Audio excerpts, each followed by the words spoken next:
Blanca Villalobos is a freelance cultural worker with roots in the San Gorgonio Pass of Southern California and the Sierra Madre Accidental of Jalisco. They are a proud queer daughter of Mexican immigrants and come from a long line of educators, artists, and dream practitioners. Over the past 10 years, Villalobos has had the honor of working with youth and families of color as a community educator, and more recently was facilitating outdoor experiential learning opportunities to intergenerational communities in the Mojave and Sonoran deserts of California. They are also a volunteer backcountry guide for Signal Fire, a Portland-based nonprofit that provides opportunities for artists and creative agitators to engage with our remaining wildlands.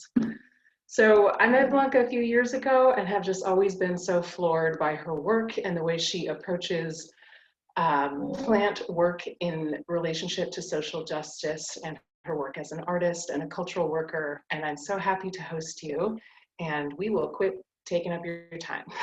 I'm so excited to introduce our speaker tonight, Blanca Villalobos. Awesome. Just to let folks know, since I'm going to be doing a lot of sharing, I won't be able to do a lot of interacting with the chat box. So Vanessa and Teresa are going to help me out with that. We will have time, we will carve out time towards the end, at least 10 minutes for questions from all of you. And so if you have a question, you can put it in the chat box throughout the talk, or you can maybe table it, like, you know, write it down somewhere and then ask it later. And I also just want to just speak on this because it's really important for me in digital spaces as well as in-person spaces. Historically, the environmental conservation systems and work and organizations have been mostly white dominated. And so I would like to take this opportunity to shift that dynamic. So if you're someone that identifies as Black, Indigenous, or as a person of color, I would like for you to lean in and take up as much space as you'd like to with your questions and comments at the end. And if you don't identify as a Black, Indigenous, or as a person of color, I would like for you to lean back and hold off on any questions you have at the end. Just so that way, these communities that are historically been, you know, left out of these conversations and decision-making around the environment and conservation in general, that way they have the opportunity to be able to insert themselves and take up more space during this talk.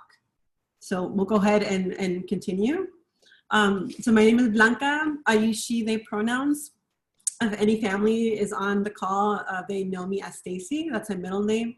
I'm named after my mom, which is why I think Vanessa actually met me as Stacy, but has been able to kind of switch between Blanca and Stacy. So a little bit about me. I want to just share immediately that I'm not an expert on plants at all or on migration, but I'm someone that has a lot of passion and a lot of interest in all of these things. A lot of what I know, knowledge around plants and migration has come from my family, my parents, not really through an institution, but through community learning and also self-study. I also want to name, you know, my personal lived experience as the daughter of immigrants.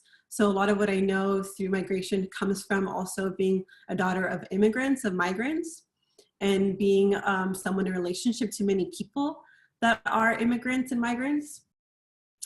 And I want to take this time to also acknowledge the fact that I am on traditional lands of the Kuya and Serrano people, otherwise known as Morongo Valley in the Mojave Desert of Southern California.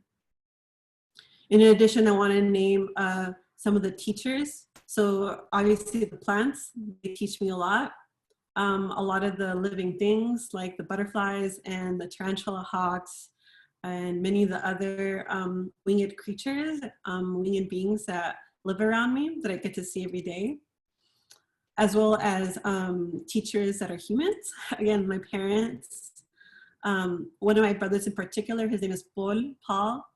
who I was always so fascinated with him growing up because he knew all of the names of the plants where we were at, whether we were hiking or camping or just walking in our neighborhood.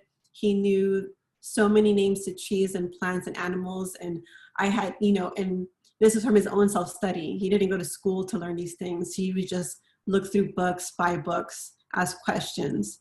And so I really want to honor him in this talk because he's been a huge source of inspiration for me. And I also want to give a shout out to my friend, I think Elizabeth Page, who I call Liz, for helping me out with some of the pronunciation for a Kauai word that I'll be sharing later for milkweed. And also for my friend Berenice Dimas, who has taught me so much about plants and our relationships with plants as living beings.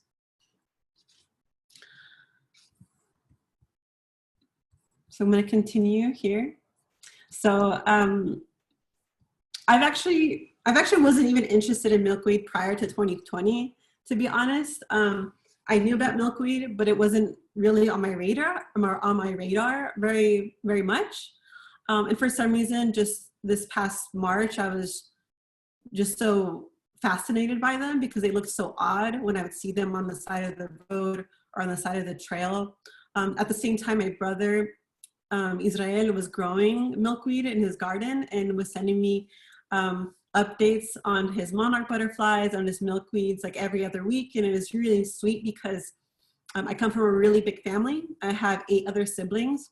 And so to keep in touch with all of them is pretty laborious. And so, and it's also just a sweet thing to be able to connect with loved ones in such a huge family that might be a little bit impacted by, intergenerational traumas or wounds, to be able to connect with one another during a pandemic on plants and butterflies. And so I wanted to show folks just a general picture of a milkweed plant, and all the milkweed plants I'm going to be showing you today are the ones in my area. So there are only quite a few that I've encountered and interacted with that I'll be sharing. I won't be talking about many other milkweed plants, maybe in your regions, because I don't know much about them. I've never seen them in person. So it's really hard for me to talk about someone or something that I've never met in person. So that's why I want to concentrate on the ones that I've actually observed in person and hung around with. So milkweed is the English name for this plant. It's a common name for this plant. And from what I've gathered, it's named milkweed because when a part of the plant, especially the stem, or I believe also the leaves are cut, like when we get cut, when we have a cut and it draws blood, when they get cut, little white milky stuff comes out, and that's why it's called milkweed. The Latin name for this plant, at least the genus is Asclepias. And I'm not sure if I'm pronouncing that right, but I don't really care because it's a Latin name and it's not in a language that I grew up with or that's native to my people. So it's Asclepias, but because there'll be a lot of different species from Asclepias that I'll be sharing about. The one name in Spanish that I found for milkweed is algodoncillo. And for folks that are Spanish speakers or know some Spanish, algodón is cotton. And when Spanish speakers, especially in Mexico, because where my parents are from, when we add an illo at the end to a word, it's a diminutive, which means that it's a way for us to kind of share that something is small, and it's also a term of endearment. So algodoncillo, so little cotton. And it'll make sense for folks why it's named algodoncillo towards the end when we get to see the seeds and the dispersal of the seeds for this plant. And then the Kuya name for this is, at least generally speaking, for milkweeds in the area where the Kuya people have lived from time immemorial, is Kiva. So I hope I'm pronouncing that right. I actually had my friend Liz send me a sound bite of how to pronounce it. Kiva and Kuya. And if you're interested in learning about the Kuya uses, the Kuya knowledge and uses of plants, in this area where I'm at in Southern California, I really recommend this book called Tamalpak. You can find it or ask for it in your library, or you can purchase it. And if you want to purchase it, I would recommend purchasing it from the Malki Museum, which is a museum that is on the on the Morongo Reservation, just pretty close to where I live. And it's actually the first indigenous founded museum, I believe, in the state of California, and it was founded by two Kauai women. So they have a literary press at the museum, which you can look at online, because I believe they are closed down due to COVID. So that being said, I want to share a little bit about what I found out of the uses of milkweed through the Kauai folks. So from the book, it states that the stems provided a sturdy, fibrous material used for nets, slings, and snares to capture small game. And among other tribes in California, the milkweed is also harvested and picked for the milk, so that milky substance that comes out, as a way for them to use as gum, either gum to as an adhesive for other things, or chewing gum. But I do want to say that if you're like, oh, I want to try chewing gum from milkweed, try not to do that, because a lot of these plants are highly toxic. So again, if you're not extremely familiar with the plant, maybe don't use it that way. And especially if that isn't traditionally how you've been using it, maybe let the indigenous folks of California do that practice instead. So I want to talk a little bit more about the roots of the other names of milkweed, because it's just really fascinating. A lot of the best way that I learn is through storytelling and through cultural knowing. And so when I was looking up the different names for milkweed, I actually found an article written by some scientists from Mexico that talked about the origin of Asclepius. So Asclepius has a Greek origin, and it actually is the Greek name for it comes from the name of Asclepios, which is the Greek god of medicine. And Asclepios was actually killed by Zeus for reviving the dead. So that was an interesting bit that I found out from the origins of the Latin name of milkweed. And again, algodoncillo is just, something that's, a little cotton, a little term of endearment for milkweed. So what I'm gonna do next is I'm going to give you all a tour of all the milkweed plants that I've met since March of this last year. So here's a photograph of my teacher, Dr. Cameron Barrows, over there on the left side. And he's sharing a little bit about this milkweed plant that you see on the right. I met this milkweed species on March 13th. And this is part of a California naturalist program that I was a part of. And we had field outings as part of our program, but due to COVID and the shelter in place in California, this was actually the last field outing that we did before we moved all of our sessions online. So this is, if folks are familiar with Southern California, this might look like Palm Springs, the Coachella Valley, and that's what it is. This is actually in Palm Desert. This is off the Randall Henderson Trail. So this is Asclepius albicans, which the common name is white-stemmed milkweed.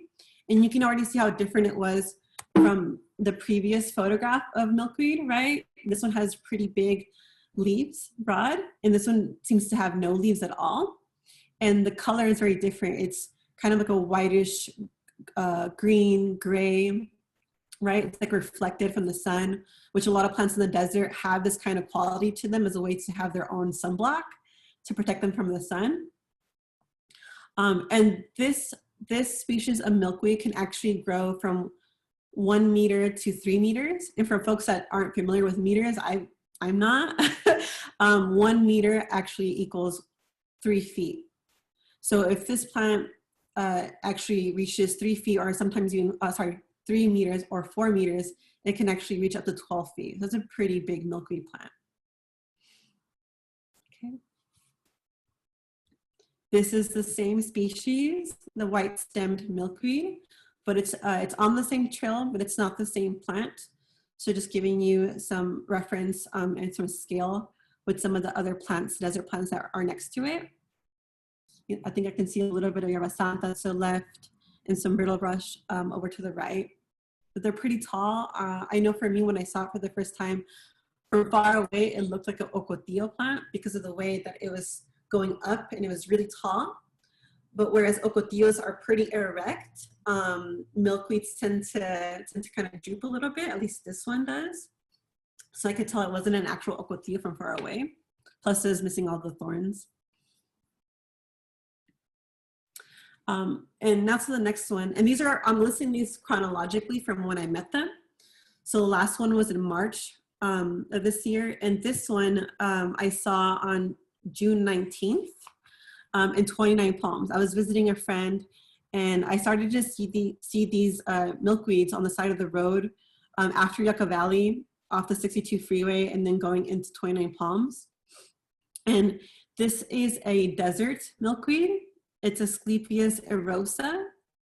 And I really love these two photographs because you can see the different life stages of the flowers of the plant. So I'm gonna go ahead and try to use a laser right here. So you can tell, so right here, there's a flower.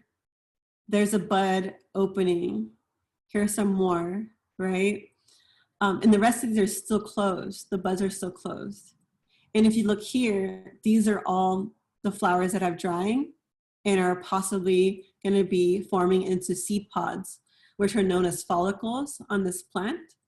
And you can see those right here, these big fatty pods right here. There's one right there, another one down here. If you go over to the picture on the right, you can see more of these follicles. And at the very tip of them is where the flower used to be. And you can see one of the pollinators for this plant is taking pleasure in some of the nectar right now, or right in the photograph. This is a tarantula hawk. And for the most part, many of the milkweeds that I've seen in this area in the desert are often being pollinated by tarantula hawks. So they'll go in for the nectar, and then their dangling legs right here will actually, intentionally or not, go into these glands where the pollen is. And they look like these little black portals in the flower, in a part of the flower. And their legs will be inserted in there, and when they come out, the pollen will be attached to their legs, right? And then when they fly out over to another flower or to another plant, it'll again insert itself into these portals, into these glands, and then pollinate that flower. So they're really important. So if you see tarantula hawks, especially if you live out here in the Sonora and Mojave Desert, again, with all creatures, just leave them be. They won't hurt you. Even though these wasps, because they're a type of wasp, they have one of the most painful stings in the world. But obviously they're not gonna sting you if you don't bother them. So if you see them in your gardens, they're just trying to help you have more pollinators and flowers and hopefully some monarchs. So please be kind to the tarantula hawks. And this is a photograph of another milkweed. So this one was, this one I met near Big Bear. So that's up in the San Gorgonio Mountains, which is part of the San Bernardino National Forest. I was camping one weekend, and at the campsite, there were these huge granite boulders. And when I was jumping over the boulders, I saw this stand of milkweed plants. And they weren't flat. I mean, you can see some of the dried flowers here, but they weren't flowering anymore. They were drying up, and then they had these follicles. And they're really beautiful. I just really appreciate all this like white fuzz, white hair, white pelitos, como vello, on the plant, right? This is very, I don't know, it's just a piece of art to me. It's really beautiful. And so this was at a campsite. This was in August August 15th of this year. And this is Asclepias areocarpa. And the common name is woolly pod milkweed or Indian milkweed. And again, you can see similar to that first milkweed I showed you, it has pretty long oval leaves, pretty opposite, right? It's a little bit not as like white and gray as that big tall one on the Randall Henderson Trail, but you can still see bits of green color mixed in with the gray with the white.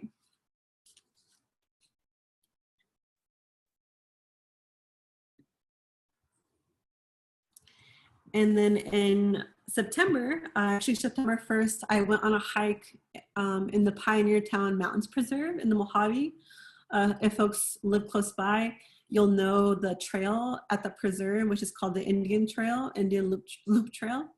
And if you've done most of the trail to Olson Ruins, you would have passed by this wetland area. And that wetland area is just really gorgeous. There's a lot of beautiful plants there. But at some point, you can see these narrow leaf milkweed, which is Asclepias fascicularis.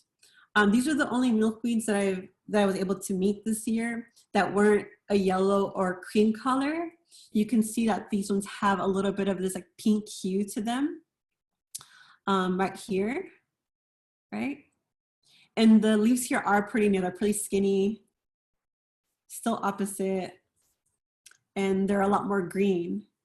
And these were in a group of, and they had a pretty large stand where I saw them, and they're pretty close to the water in this wetland area.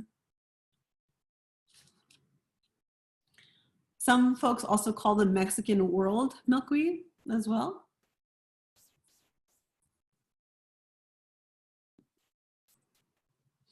And so this is actually the same milkweed as this one, but it's on a different mountain. So this is again Asclepias areocarpa. And it's this mountain, it's a different mountain. The other one was on San Gorgonio, which is to the north. And this milkweed, this areocarpa is just to the south, up near Idlewild, so by San Jacinto. And this area was interesting to me in particular because I don't know if you can tell, but there's a lot of dry brush around the plants over here and over here. And that's mostly because there was a fire here 2 years ago, a man-made fire, which was called the Cranston Fire. And it burned a huge chunk of the San Jacinto Mountain, pretty much to the edge of Idlewild by the art school there, all the way down to just the other side of the mountain, like going towards like Hemet area. And so the photograph on the left, I took on September 11th, and the photograph on the right, I took on October 15th. So that's the most recent one that I've encountered just walking out on a nature trail. So it's not the same exact plant, but it's in the exact same area off the same trail by the Idlewild Art School. And again, you can see here, I think this is a much better photograph of the flowers. You can see here that, okay, so I think part of why I really love this plant is because the flowers are so wild to me and different. If you can spot this part of the flower right here, right? Elong, and they're kind of tilting up at the very end. Those are actually the petals. They're just reflected down. Usually when we think about like a California poppy or a rose, the petals are doing this, but for these ones, they're going down, right? And then you have these little like weird little like pods here that are called a hood, H-O-O-D, right here. And if I was able to zoom in, you would see these little like horns, these little things that are connected to them. But you know how I was talking about the pollinators, the tarantula hawk, using their legs to grab pollen? If you look right here into this dark mass, that's like the portal I was talking about. That's the gland where you can find pollen. And this gland is actually, you know, where some of the male reproductive parts in milkweed are actually fused together. Like the top right here is actually male and female fused together. The stigma and I believe the stamen. And then right here where you have these black bits is where the anthers are. And the anthers are part of the male part of the reproductive system of flower. And they usually at the very tip have the pollen. But on milkweeds, they're actually split in half. And they form again this like little portal, this door, this gland where the pollen actually lives inside. And so again, it's this, you know, their pollinators' legs will they go inside, grab some of the pollen, and then leave. And then we'll do the same thing to another flower, to another plant. And that will help pollinate it. And so I think that's one of the reasons why I'm really fascinated with this plant, because the flowers are so different from what I'm used to seeing. I have seen flowers before with the reflected or upside down like petals, but not in this way with these like hoods here, right? And so on the right, you can start seeing what happens after it's been pollinated. So here are those seed pods from before that were still closed, and now they've been open, right? And you can see some of the seeds right here inside. So these little hairy bits are plumes or pelitos or algodoncillo, and there's a little brown part where that's actually the seed. And so the seed gets dispersed by the wind. So the wind carries these like feather-like hairs around, right? And it drops off the seed and hopefully becomes a new milkweed plant. And this is actually a video that I want to share with all of you. So let me go ahead and that laser pointer and try to play this video for all of you.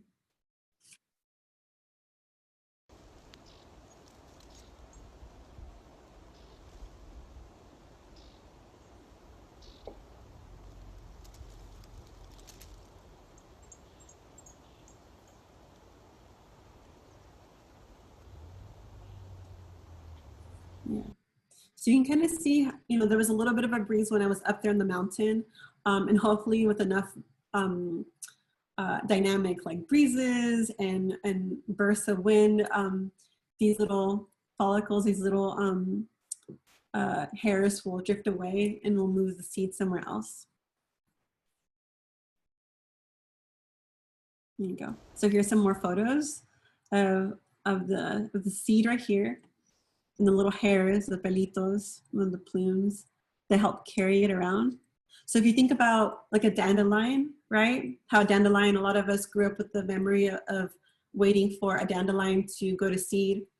And the seeds are actually the big ball of white stuff, the hairs, and at the very end is in a seed. But we blow it and help it hopefully make new plants and new seedlings with our own air, with the wind. So the same thing happens with milkweed. So it does need wind and air to disperse and hopefully become new milkweed plants. So you can see here on the right, these are here still attached to the seed pod, right here. And I'm also curious, I don't know about this, but I'm also wondering because milkweeds are perennial plants. So they do live longer than 1 year and they have, you know, the life cycle at least for 2 years. And so I'm like wondering if milkweed plants are fire followers, because there are quite a bit of plants in this area, and that Cranston fire happened 2 years ago, right?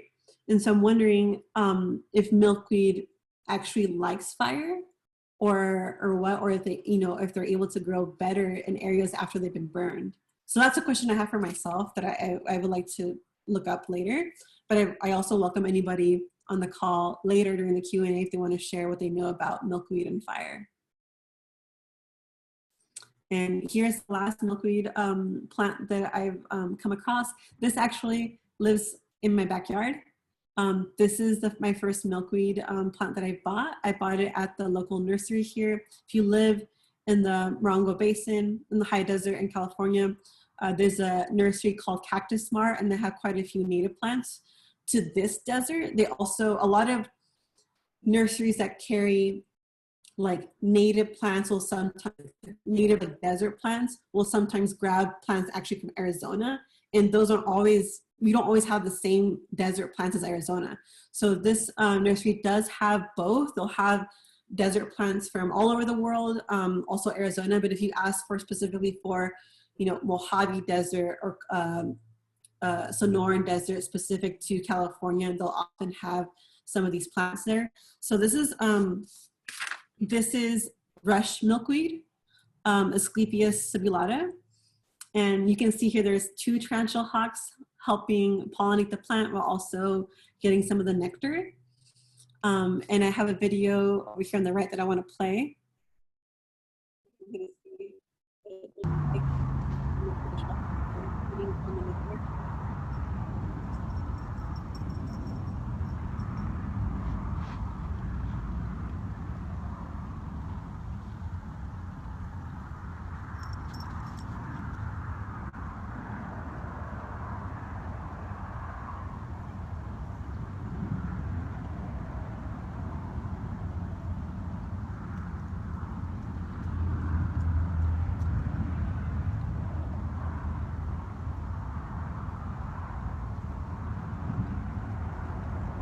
Heard that buzzing?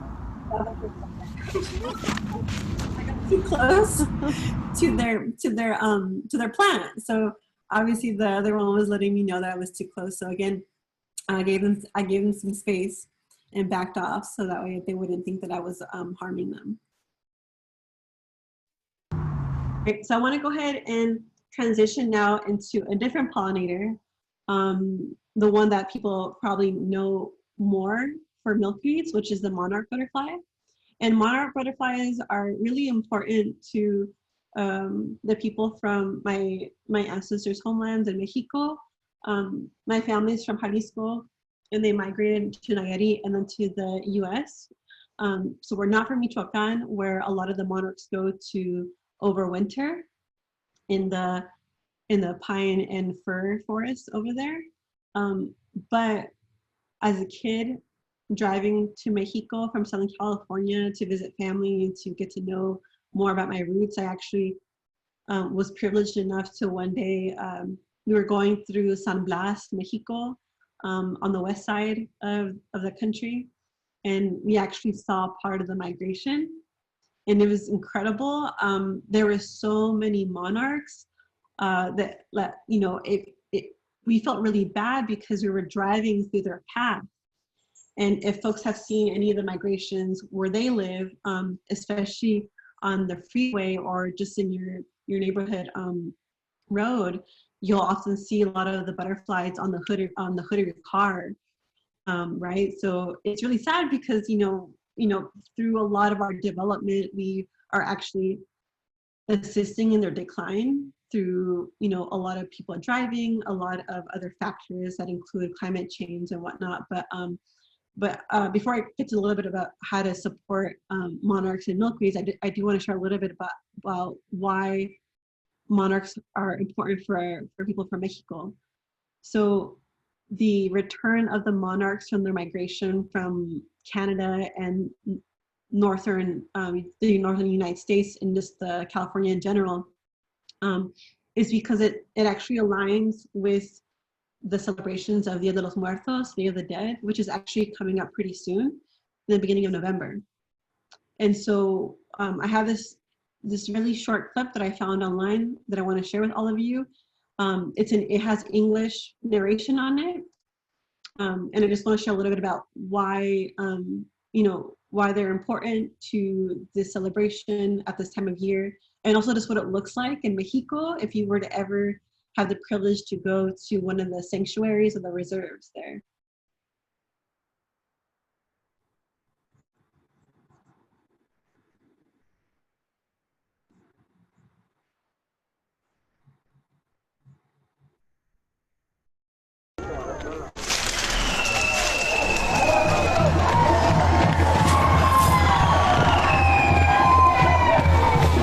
Many Mexicans do not believe death is an ending.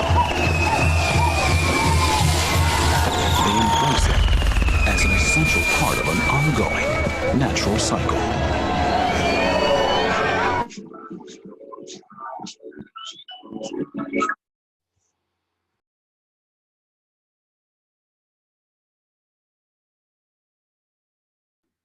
Vanessa, was the video working? I'm not sure. It wasn't playing over on my end. Okay. Yeah.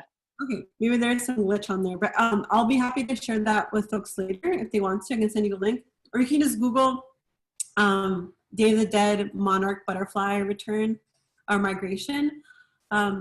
It pretty much shows that the migration again aligns with Dia de los Muertos, and how folks traditionally still now, when they see monarch butterflies, when they see the migration come back to Mexico, it's, you know, for us, people from Mexico with roots in Mexico, it's our ancestors returning to their homelands.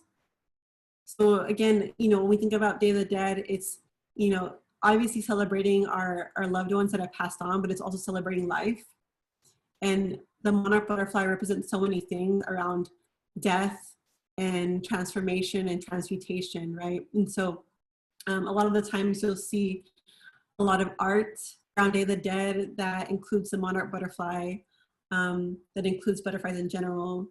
And that's because it's a sign of our ancestors returning to their homelands.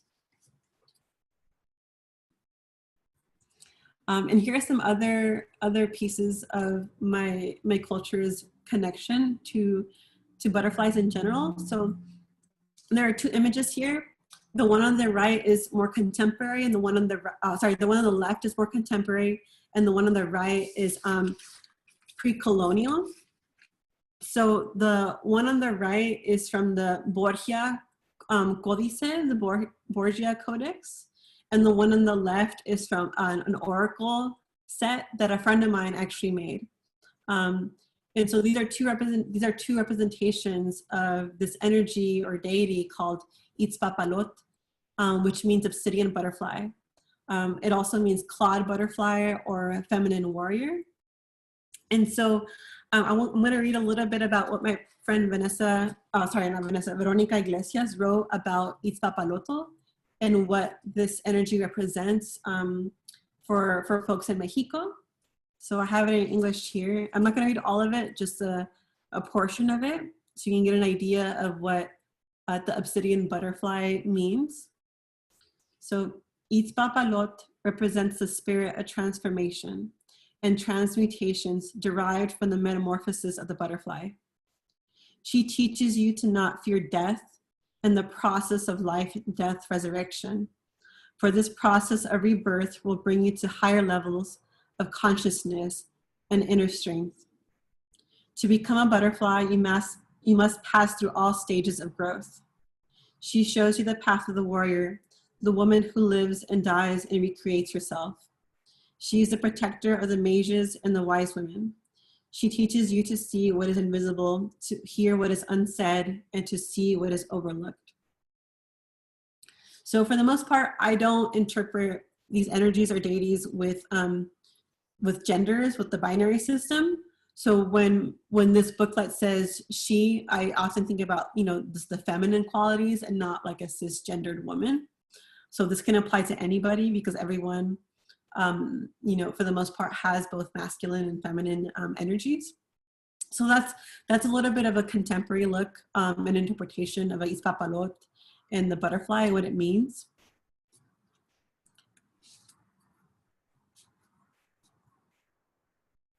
And these are a super, super cool book. I'll show you. Already not, so have it here. But this is from a book that I found at an antique store in Portland, Oregon. The book was actually first made in 1947 by Jorge Enciso. And the book is called Design Motifs of Ancient Mexico. And it doesn't give an explanation of the anthropology of the motifs and the designs. It just pretty much tells you what it is and where it was found. And a lot of them have Nahuatl words, Nahuatl names. So these are just a few pages from that book with butterfly motifs. So again, you can see like how significant and important butterflies were to people with roots in Mexico. So there's a lot of papalotes here, mythical butterflies, all the way from the left to the right. Some are found in Teotihuacan, Tlatelolco, Azcapotzalco, and again, Teotihuacan. And so again, these are all representations of butterflies found in ancient Mexico. And actually, I was talking to Vanessa about this the other night. Her name, Vanessa, also means butterfly. And my younger sister's name is also Vanessa. So there's also some significance there, and also in naming things. If folks growing up in, to folks on the call who are Spanish speakers or, and have roots in Mexico, the word that you might have learned to say kite in Spanish was papalote. So again, coming from the Nahuatl word papaloto. So I want to go ahead and kind of bridge these two worlds with milkweeds and monarch butterflies and this really important migration that happens with monarch butterflies. Like monarch butterflies have to fly across so much land and water, and it takes about 3,000 miles to do that. All the way from Canada through the US and down to Michoacan, right? That's a lot of mileage for monarch butterflies.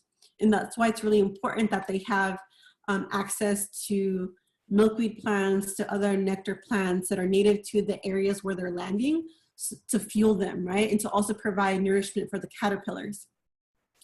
But again, they have to, they have to fly over borders, they have to cross borders, they have to go through a lot of barriers like cars or structures. So there's a lot of things that impact the population of monarchs. I was learning that, it's such a huge percentage of butterflies. Let's see, millions used to migrate, but as of 2018, less than 29,000 monarchs were recorded, which is a 99.4% decline since the 1980s, right? So that's one number and one fact around monarch butterfly and their populations, right? And so, we should all be trying to assist any living being in being able to migrate successfully to be able to survive and thrive. And so I see the connection in migration that the milkweed provides, that the monarch has to take the journey on, connected to my ancestors, and also connected to all living beings right now, human beings that have to migrate, like my parents. So in this collage that I made, it's a collage, again, with some of the milkweed that you saw and the tarantula hawks, with some of those mythical butterflies from ancient Mexico. And this photograph was taken of my parents after they first migrated north to Southern California from Nayarit, Mexico. And they also had to traverse a lot of land and a lot of barriers to get to where they needed to go to be able to provide for themselves and their family. Again, all the basic things that we all need, right? Like opportunities for safe shelter, for clean water, clean land, clean air, and opportunities and resources for their descendants. And so I'm gonna check real quick on time, okay. And I wanna share a little bit about my parents' stories on their own migration journey. If I could ask a monarch butterfly what their journey was like, I would, but I can't. I don't speak their language yet, but I do speak my parents' language. I do speak Spanish. And so due to just timing capacity, unfortunately, I wasn't able to translate over to English what they're sharing, but I'll be able to summarize it in brief. If you would like to be able to access this talk of mine, the longer version with closed captioning and translations, I'll share a little bit how you can access that later towards the end. But for now, I'm going to share just 3 audio clips with you of an interview that I did with my parents just the other day. So the first one is with my mom, and her name is Blanca too. Okay. ¿Y qué sabes de las mariposas monarcas? Yo lo que sé es que me gustan mucho, son muy bonitas y que se van del Canadá hasta México, donde tienen su santuario. y que de allí va mucha gente a verlos. ¿Y cómo se siente cuando ve a una monarca? Me gusta verlas y que vuelen aquí, porque también a veces una que otra llega aquí. ¿Y dónde es aquí? ¿Dónde estamos? Aquí en la yarda, en el corral, o enfrente hay con los vecinos, en las flores. ¿Y por qué es importante el hecho de emigrar? Porque es importante en primer lugar para conocer cómo se vive, qué hay de comodidades o de lo que te pueda ayudar a tus hijos en la escuela, que les dan comida gratis, que no tienen que comprar libros, ni pagar inscripciones, ni nada. ¿Y crees que todos tienen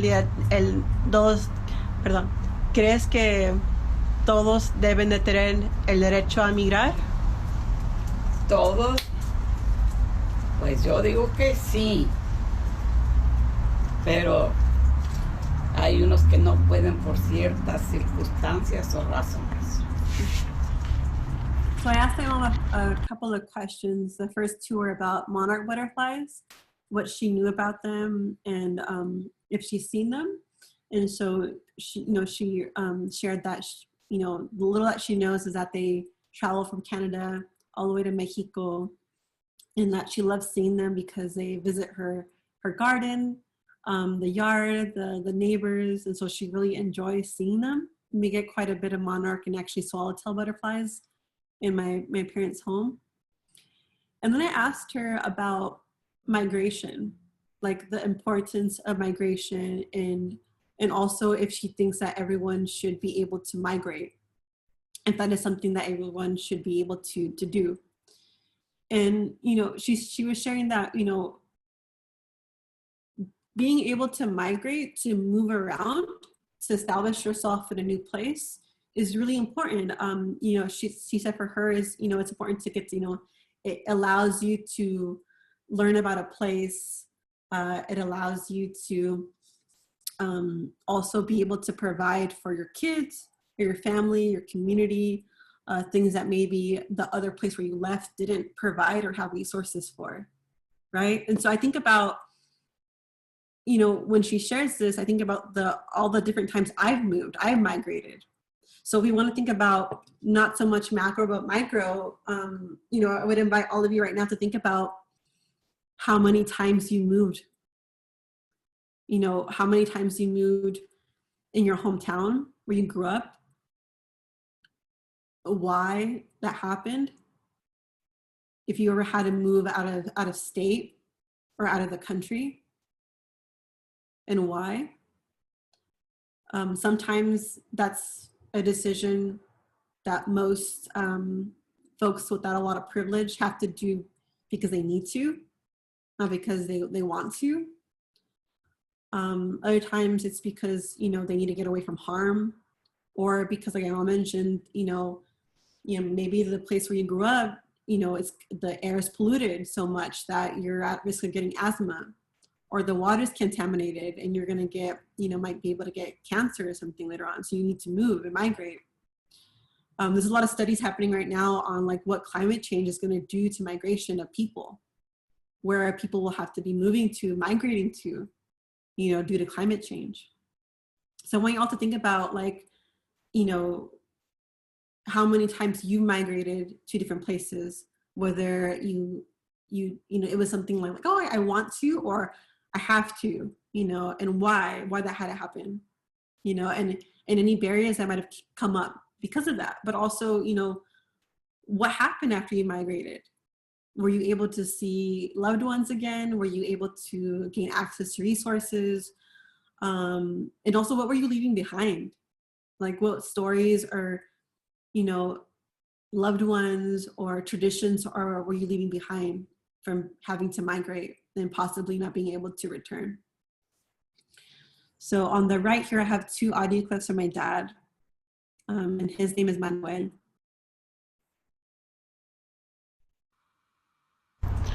¿Cuándo se emigró a los Estados Unidos? Yo vine dos veces antes de quedarme permanente aquí. Vine el 72 a ver cómo estaba el país, cómo vivía la gente.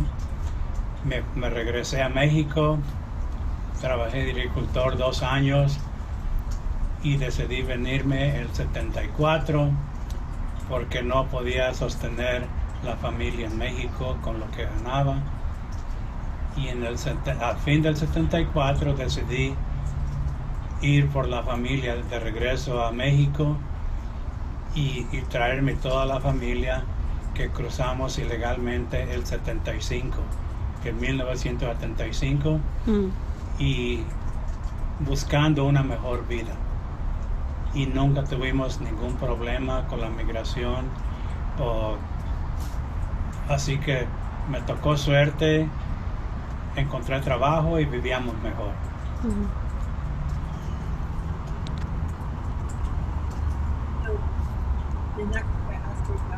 When he migrated to the U.S., and he also explained why he migrated. So he actually crossed the border illegally twice, once by himself to kind of see, what it was like out here in Southern California, to kind of assess like what kind of life him and the rest of my family could have if they were to move here.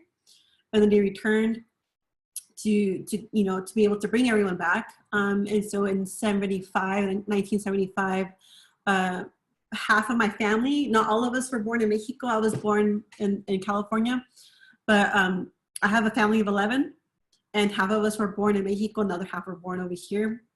The only thing that differentiates us now is citizenship. And so in 75, my parents and my siblings had to cross illegally. And he said in his response that it was actually, he was lucky that they didn't have any issues with immigration when they crossed in 1975.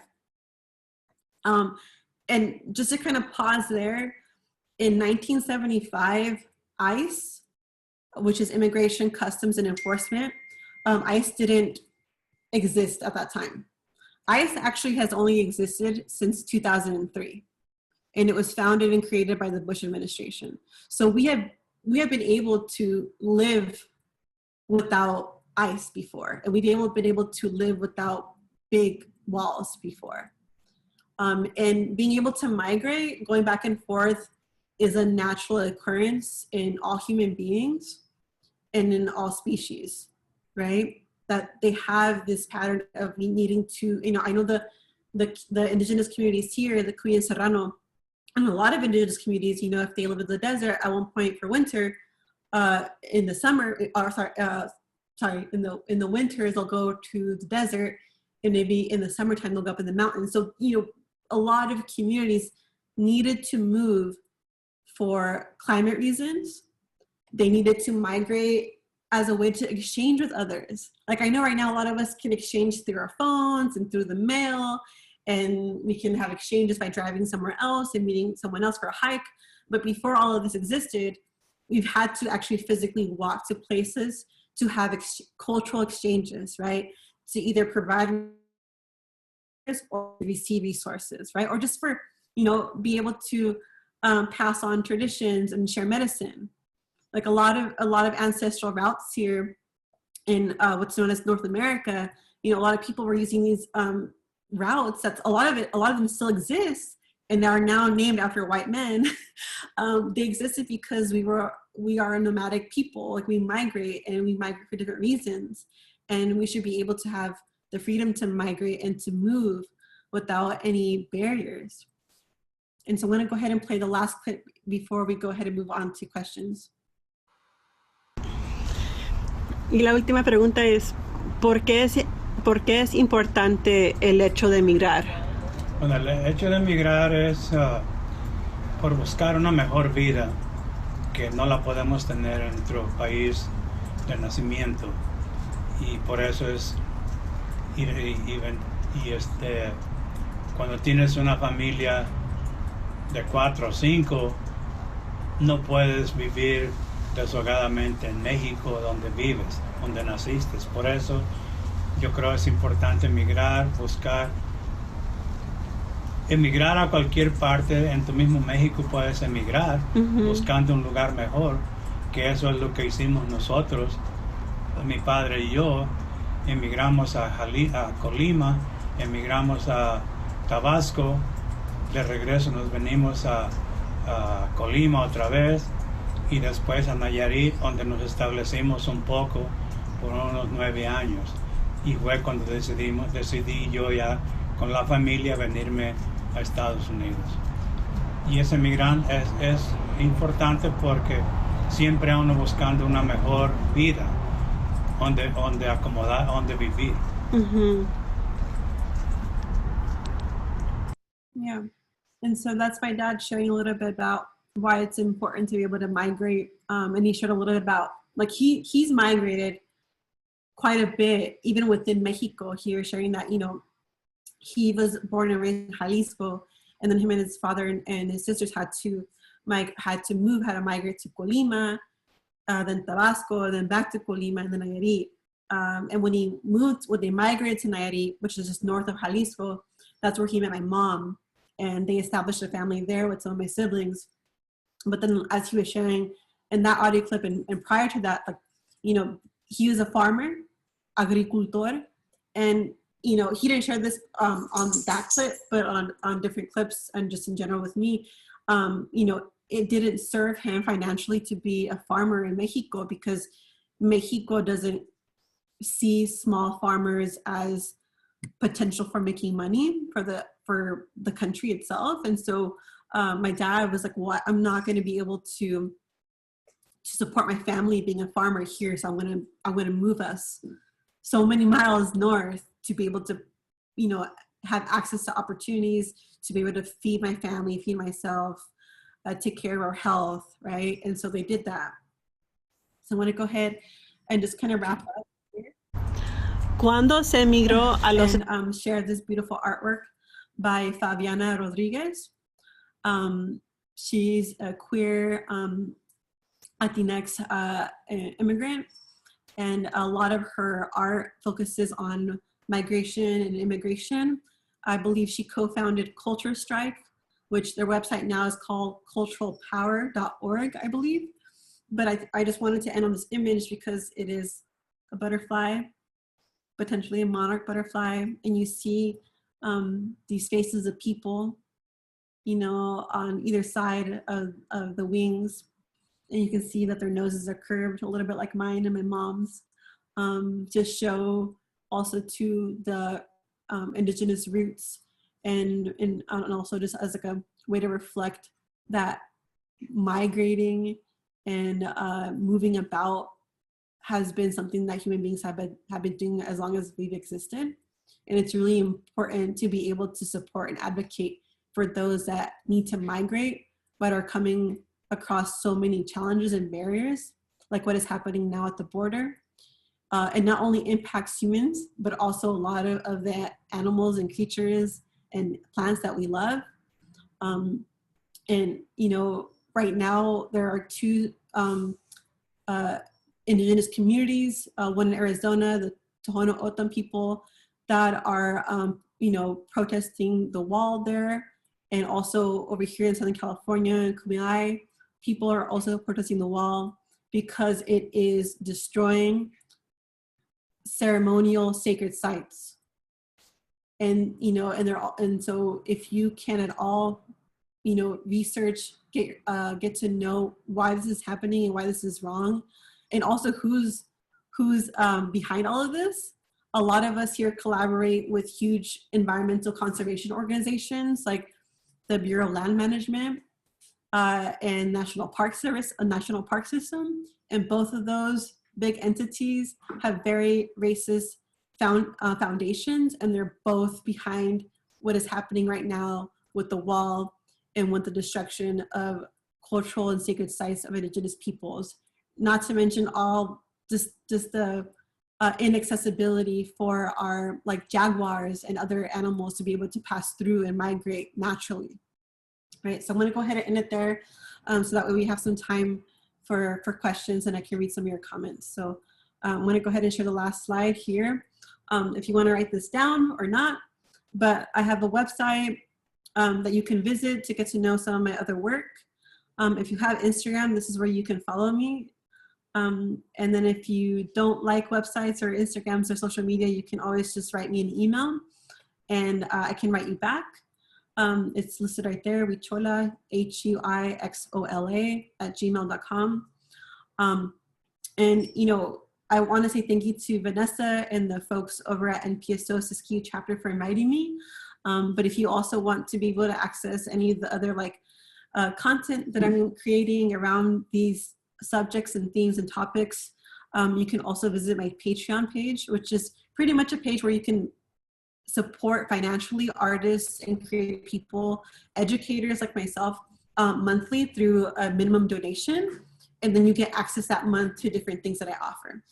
So you can go ahead and write that or take a screen cap of it if you want, but you can always access me through these avenues. Just to be clear, if you ask me a work question on Instagram, I will not respond to you. That is my own boundary. I do promote a lot of my work there, but direct messages don't serve me for contract work, for collaborations, or for checking in on programs. Please email me for that, those kind of questions. So I'll go ahead and stop sharing my screen there. Okay, Vanessa. Hi, so I'm turning my screen back on too, and I'm changing my settings to be, I think we can remove the spotlighting so it goes back to more of the, and I'm changing my view to gallery so I can see everyone's faces. Thank you so much for such a wonderful talk that so beautifully connected humans to our animal selves in the way that we all share so much. I just wanted to just sort of skim back. A lot of the comments that I was seeing was people expressing support for a lot of your themes. I think of you as a really brave cultural worker in the graceful way that you talk about social issues that can be really controversial.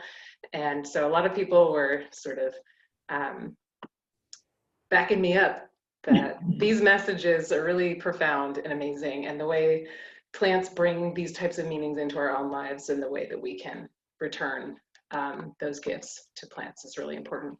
So Jessica Rodriguez said, what a journey for our relatives, such a journey for our relatives. All species and beings deserve the right of migration. Thank you, Jessica. Chris Van Schack also said that he appreciated your sharing passionately and exploring the complexity of connections. And I think that was a really successful piece of this talk, is the successful connections between all of the different ways that plants, insects, and humans move. And Teresa wants to grow all of these milkweeds and was wondering if Blanca knows if any of those are possible to grow in Oregon, Southern Oregon. We do kind of like a Northern California range, but curious what your thoughts are. Yeah. So what I found to be really helpful with trying to figure out what kind of native milkweeds you can grow that are native to your area we're living in is going to the Xerces Society website, and they have these amazing plant guides for nectar plants for monarchs specific to regions in the United States. So I found one for California because I live in California, but there are some that are also directed towards folks living in the Pacific Northwest. So you can, if someone can put that in the chat box, just the Xerces Society, you can look there. You can just as well. Also, just to touch base, can you just state, just so people know clearly where you're located? You talked about a nursery that you got a milkweed from and planted it where you live, and I think it's just good for people up here where we are to. Yeah, so I live in Morongo Valley, which is part of the Morongo Basin High Desert of Southern California. So pretty close to Yucca Valley and Joshua Tree. And there's a wonderful nursery just down the road from me called Cactus Mart. That's amazing. There's some really cool dudes that work there, and they're really sweet and friendly. And they have these two big chunky cats that live there with them. So if you live nearby, I would recommend going to them. Or you can also check in with the Mojave Desert Land Trust. They have a project there. They have a seed bank. They have this whole herbarium too, where they grow native plants and then they give them or sell them to local preserves or land management projects to be able to grow native plants there. So you can look at them as well. Okay, and it looks like some other people were answering that question as well, having grown things in Oregon. Christina is talking about our 3 native species. We do have 3. I think there's always this exciting, because some of the milkweeds you showed us were so beautiful, and because California kind of feeds into Southern Oregon, there might be this temptation of like, well, maybe I can cultivate something special in my garden. And it sounds like there might be some, at least opportunities for seed sharing. And Harper also says that I grow Asclepias speciosa in my garden in Portland. Took a couple years to get established, grown from seed, but they are now growing happily. So that's a good sign. I just have a question if other people don't. I'm curious how you would describe your plant observation practices. As like a more trained botanist and stuff, I feel like there's some really easily available words for me to describe my own relationships to observing plants. And I'm curious how you describe your practice and the way that you learn plants, observe them, and interact with them. Yeah. So I think what I would do most of the time when I go out and specifically to kind of like just be on the land, I'm mostly by myself, and more so now because of COVID. So I'm usually by myself or with my dog, which you probably heard her like collar jingling in some of the videos. But for the most part, I try to take something to write with and write on, especially to draw it. So I try to draw whatever plant that I'm looking at, or like and also just kind of note like the feeling of that place. So do I like how am I generally feeling in that time that I'm in that place, in that habitat, or in the forest, in that desert? Like how am I feeling, and then how am I feeling when I'm around this plant in particular? I think that says a lot to me, at least, about like my connection, my relationship with that plant.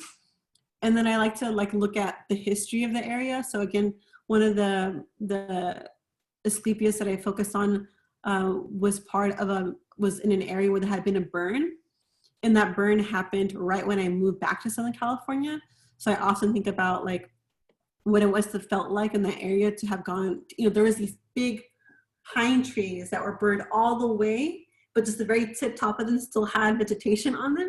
So I try to imagine like, what a burn area might feel like to the plants there. So I guess a lot of it has to do with feeling, and then just the history of the place, the first peoples of that place. And then, if there are any changes in emotions that happen to me when I'm there. I'm also a medicine maker, like I make plant medicine as well. And this is not specific. I've never made plant medicine with milkweed before, and I don't actually plan to. But for example, I harvested some dandelion flowers from my parents' place on a day that I wasn't expecting for one of my siblings to be super angry. And later I find out that dandelion is actually really good for anger, like energetically and emotionally. So I also like think about like if I had gone to those areas for those milkweeds with a person or with people, I would also think about like I would also focus a little bit about the conversations that I'm having with those friends of mine, and also what my dynamic is with them, I think. So a lot of it is through relationships. Cool. Thank you so much for describing your work. I'm curious if other folks have other questions in the chat, or if you are comfortable turning on your video and unmuting. We're happy to see your faces.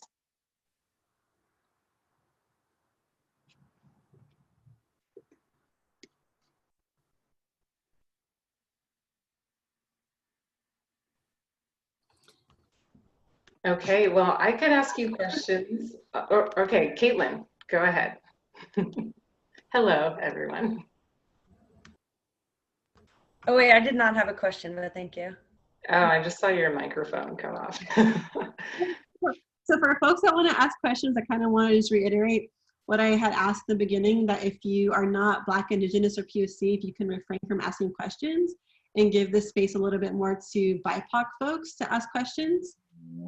You don't have to have your video on, but if you want to unmute yourself, you can ask a question that way, or you can just write it in the chat. Roger Brewer says that their video is blocked by host, so they might need to have their video blocked. Dela, did you have a question? I saw you wave.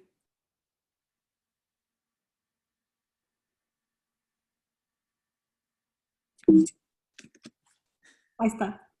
Oh, you're just waving. Okay, hi. This was my idea. I kind of miss everyone. I'm a regular meeting talk attender, and I'm just like, oh. So I hope you don't mind me. I was just like, when Blanca's done with Q&A, we can do this. But the questions definitely slowed down a little. So yeah, thank you for letting us. Yeah. So I guess if there are questions, that's cool, because a lot of folks ask questions throughout that I got to answer. But if you have a question that comes to mind later, feel free to email me. I'll put my email also in the chat box again. In my website. So good seeing folks. And that was quite the journey, Blanca. Yeah, I mean. Thank you. And lots of things to think about. Thank you again for joining us, both Blanca and the members and the public, and hopefully you'll join us again. We will announce the November speaker in the next week or so. Yeah. So I guess if we're just wrapping up and there aren't a lot of questions, feel free to log off and email Blanca your questions. Thank you, Vanessa. Yeah, thanks everyone for hopping on. Yeah. Have a good night, folks. Thank you. Bye, Shannon. Thank you so much. Thank you. Thank you, C. Thanks, Valerie.